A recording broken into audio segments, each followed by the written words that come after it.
Actually, iniisip ko na anong gagawin kong content pagkatapos ng PBA Finals. Kasi po, sa tingin ko, SMB ang mananalo sa finals. Wait lang. No? Kala ko ba TNT ka, Sir Pao? Yes, TNT ang prediction ko ng game number 4 at liliwanagin ko lang. Wala akong kinakampihan dito sa dalawa na ito. Pero pag-uusapan po natin kung bakit sa tingin ko na San Miguel Beermen ang magcha-champion pa rin dito po sa serye na ito. Pero may universe ba? No, may parallel universe ba na mananalo ang TNT? Sasagutin ko din yan. Podcast Sports, the number one independent sports voice of the Philippines. Okay, sorry TNT pero SMB pa rin sa tingin ko magcha-champion at a day after na tambakan ng token text ang San Miguel Beermen nagsisiyakan pa rin ba ang mga SMB? Huwag kayo umiyak. Ito na. Ito yung totoo guys. This is just game by game and okay lang na sumamalo pero at the end of the day sabihin ko sa inyo SMB pa rin. Explain ko kung bakit, okay? Again, yung game number 4, hulaan lang naman, prediction lang naman. Gaya na sinabi ko, hindi ako dapat mag-commentate or mag-vlog kung takot ako magsalita or takot ako mag-predict. At hindi ako takot magkamali, pero sa tingin ko, may tama na naman to. SMB mananalo ng PBA Final Series kahit matalo pa sila sa game number 5. Kasi sa tingin ko, um, medyo out hustled and yung fire lang talaga ng token text talagang grabe nung game number 4 because again it's a game that's back against the wall pero ngayong pareho na sila tabla na sila if both kumbaga sa akin ito if both team are like back against the wall and if both teams are 100%.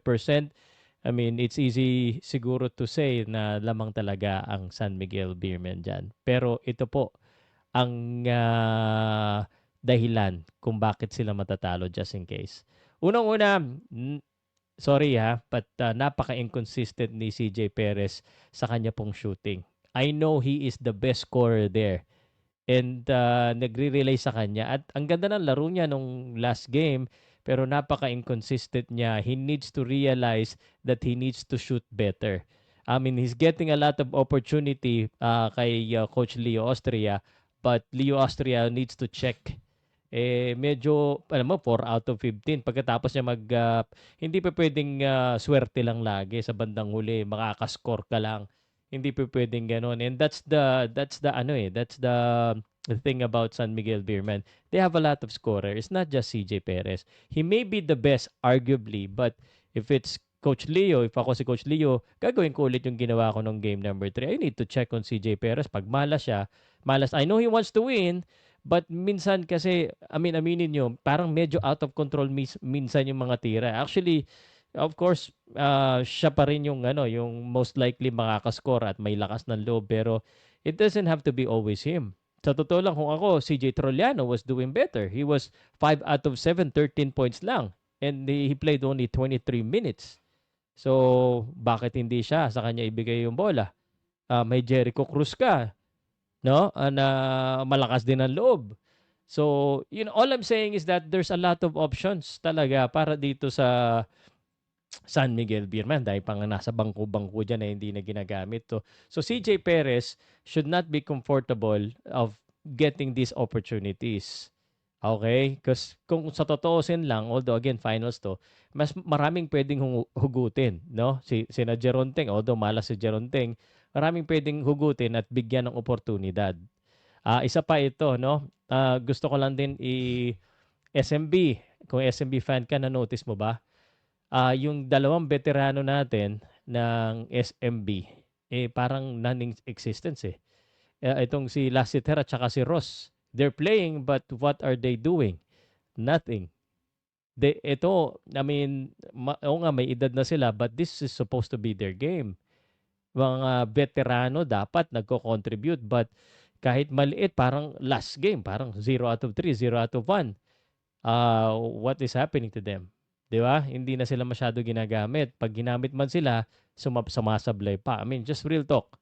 But even without them, kayang manalo eh. Kayang manalo ng San Miguel Beermen if they just recognize yung mga etong mga issue na ito. Again, overall, I think pag pareho silang gigil na in a way na gigil but controlled, SMB pa rin. Pinapakita ko lang sa inyo yung mga possibilities. Ito, nagkakaganito na nga yung SMB. Junior Fajardo, yan, at the end of the day, nagbabalance out. Actually, Junior Fajardo is always the player that's most consistent para sa akin talaga eh. So laging nandiyan yan. Kahit di na natin pag-usapan, I know he's gonna contribute in his own way, the rebound and the offense. CJ Perez lang needs to be more consistent at yung last hitter sana makakontribute man lang kahit mga 2, 3 tres. It would have made a difference, and Trolliano needs to be more assertive. Nananalo sila pag mas maraming ini-score din sa Trolliano. Kasi si CJ Perez, given na yan. Mas maganda field goal. This is the same thing para sa sa token text.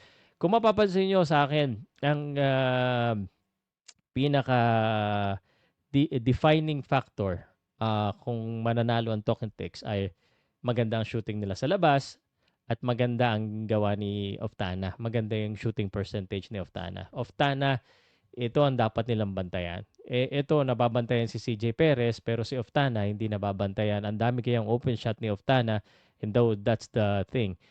San Miguel is forgetting that they may be the best team in offense dahil malalim sila, but they're forgetting that they also need to defend.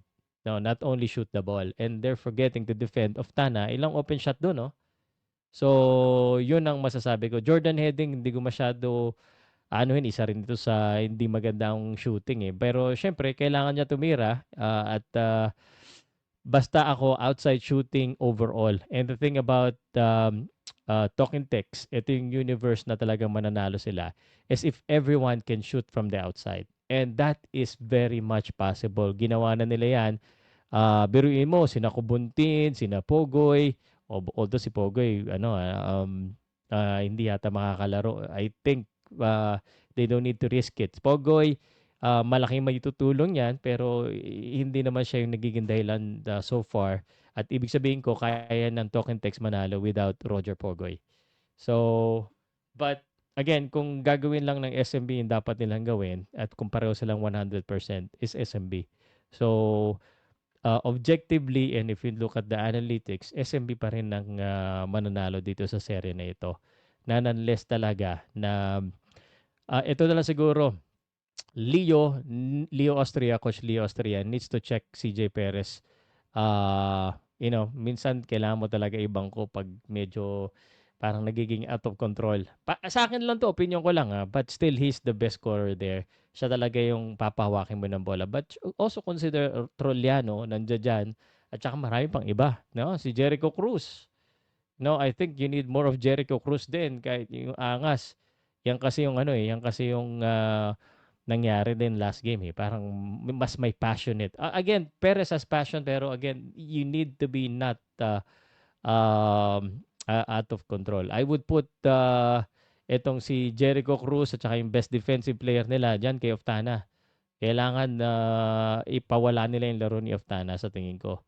So, but at the end of the day, gaya na sinabi ko, SMB pa rin. So, but kita tayo bukas. Tingnan natin kung sinong manalo. Pag nanalo ang SMB bukas or sa game number 5, tingin ko 6 baka tapos na. Pero pag nanalo ang token text sa game 5, abot ng game 7.